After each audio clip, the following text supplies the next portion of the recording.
পৌষ মাস শেষ হয়েছে তো কি হয়েছে, শীতকাল তো এখনো শেষ হয়নি। তাই বাঙালির পিঠে খাওয়াও এখনো শেষ হয়নি। মা আজকে পিঠে বানাচ্ছে, চলো দেখি কি পিঠে বানাচ্ছে। রান্নাঘরে এসে দেখি মা সরু চাকলি বানাচ্ছে। এটাকে অনেকে সরু পিঠেও বলে থাকে। এটা হচ্ছে পাটিসাপটার ঠিক আগের স্টেজটা। আর এই পিঠে বানানোটা দেখতে কতটা স্যাটিসফাইং লাগছে দেখো।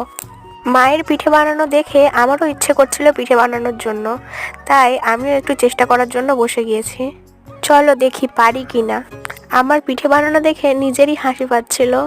দেখতে অতটা সহজ মনে হলেও বানানোটা কিন্তু ঠিক অতটা সহজ ছিল না। কিছুক্ষণ কসরত করার পর মায়ের হাতেই বাকিটা ছেড়ে দিলাম। আর এইদিকে মেজো জেঠিমাও পুর পিঠে বানিয়ে পাঠিয়েছে আমার জন্য। তাই আর বেশি দেরি না করে মায়ের কাছ থেকেও কয়েকটা পিঠে আর কয়েকটা পুর পিঠে নিয়ে বসে বললাম খেতে। সরু চাকলি, পুর পিঠে আর সাথে খেজুর গুড় দিয়ে আজকে রাতের খাওয়াটা সেরে নিলাম। চলো আজকের মতো এইটুকুই, টাটা।